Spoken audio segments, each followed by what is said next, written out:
Hello and welcome back to our video. I know it has been a while, so just a reminder that we are doing notes in Cornell style and that you should be actively listening to this video and pausing and rewinding when you need to fully understand it. Maybe that means even watching it twice to be able to understand what's going on and write good notes that you can follow. Alright, so today's video is introduction or intro to slope. Okay, slope. So the objective for today is I will be able to define slope and define the slope of a line. So slope, which you can represent by the variable m, so slope, m, represents the rate of change or steepness of a line. Okay, rate of change kind of sounds familiar, doesn't it? We've been talking about unit rate. Unit rate is the rate of change. Also, another word we can use for it is slope. So what we have been learning about unit rate and proportions, we can also write it as slope. Slope is the steepness of the line. So just like a ski slope that we saw in that first picture, the slope is how steep the mountain is. The slope of a line is how steep the line of a graph is. All right, so we can define slope by the change in y over the change in x. Okay, so instead of having to write change in y over change in x, okay, that's a lot of writing and that's going to get old real fast. Mathematicians a long time ago decided that the Greek letter delta, which is represented by the triangle, the capital letter D for delta in the Greek alphabet, represents the change or the difference. So m is equal to delta y over delta x. And we're gonna reiterate a little bit about that later. But the delta or the triangle means change. Okay, so let's take a look at this graph. Now I do want you to draw this in your notes, so if you need a second, please, please, please take a second and pause this video to be able to draw the image. Alright, so let's take a look at this line, this graph. Alright, and in this graph we are going to figure out what the slope is. So it's saying the change in y over the change in x. Okay, so let's go to this point right here as 0, 0. So this point is 0, 0, right? It's at the origin. And this point, you can tell it's at the origin because that's where it's crossing at 0, 0. Alright, so the change in y is in the numerator. So the change in y is up and down. Alright, so we need to go up. So we're going to count 1, 2, 3, 4. Okay, so we're going to count up 4. We just changed our position. Positive 4, up 4. We changed it 4. So we're going to go back here in our slope and go m is equal to 4 over, and now we're going to try to figure out the change in x, which is horizontal. All right, so we're going to go right where we left off, and we're going to go over 2, 1, 2. And since we're going to the right, and in a graph we know that the right is positive, where it's positive 2. So slope is equal to 4 over 2. Now we're not done yet because we need to simplify. So what is 4 divided by 2? Well, 4 divided by 2 is 2. So our slope of this graph, or the result in change, the rate of change is 2. No matter where you go in these points, you can go here to here, it would be the same exact thing. We would go up 4 over 2, up 4 over 2, up 4 over 2, and we keep on doing this, and it would result in the straight line that we're seeing. All right, so one way that we can remind ourselves how to find slope while looking at the graph is by saying rise over run. So let's go back. The change in y over the change in x is the same thing as saying rise over run. Okay, and remember I kind of mentioned it, and when you go up or right, that means it's going to be positive, and down or left means negative. Alright, so we're going to see a couple examples of that later, but the thing that I need you guys to remember is rise over run. Slope is rise over run. Alright, so in this example, we're going to find the slope.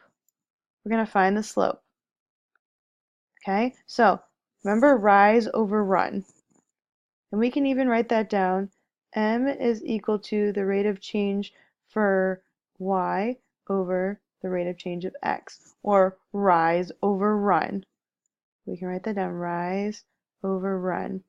Okay, so start at a place that makes sense to you, at a place that it intersects. So let's just start right here.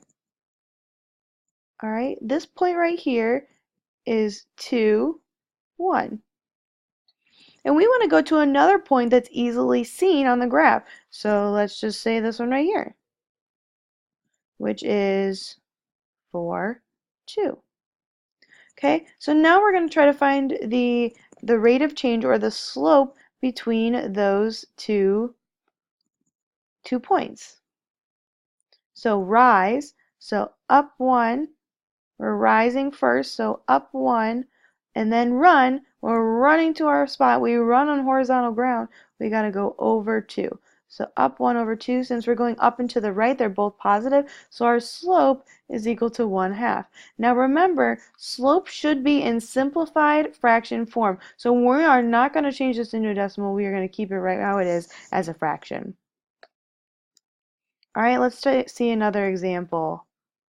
Okay, so same thing, we're going to do rise over run. I'm not going to write it, but if you want to write it down to remind yourself, that's absolutely perfect. So rise over run. So you can start at any of these points. I'm just going to start at this one right here. Alright, so rise, we're going up. That's 1 because we're going up. And then this time we're going to the left. 1, 2. Going left 2. So it's negative this time. Okay, because it's negative, slope is equal to 1/2.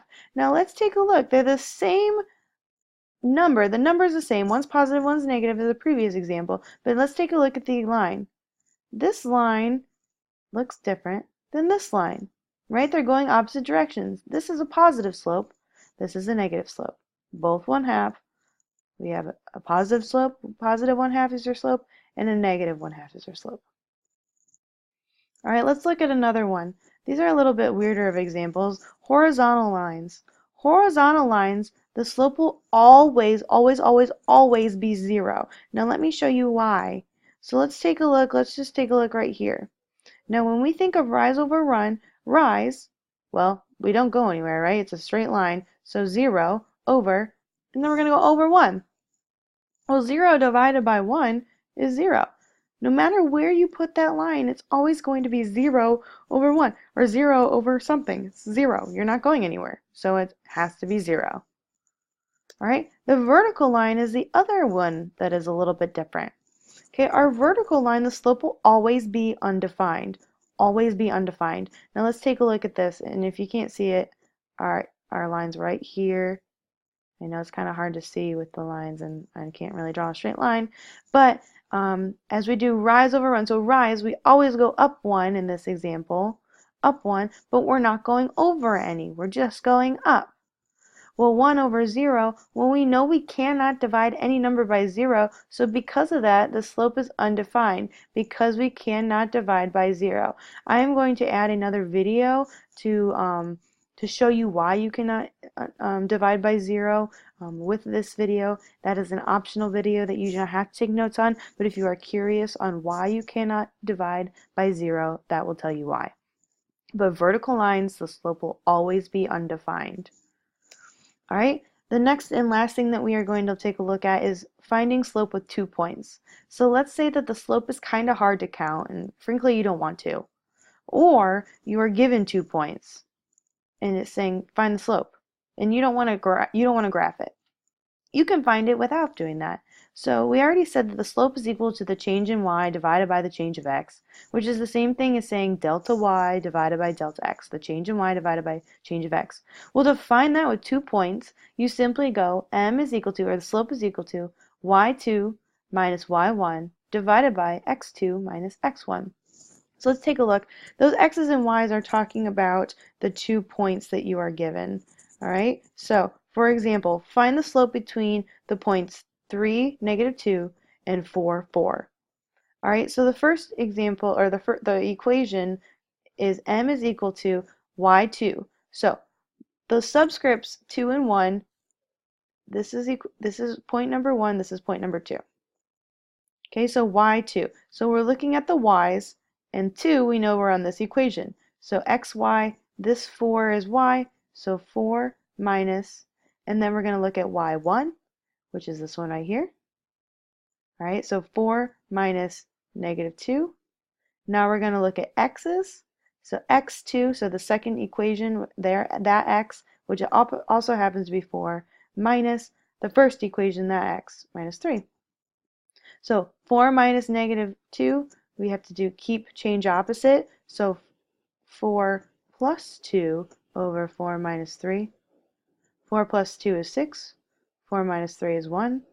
6 divided by 1 is 6. So the slope between those 2 points is 6. All right, so we'll be doing more examples of that, but that is how you would find the slope when you are given 2 points or when you can find 2 points on a graph without counting like we did in the other examples.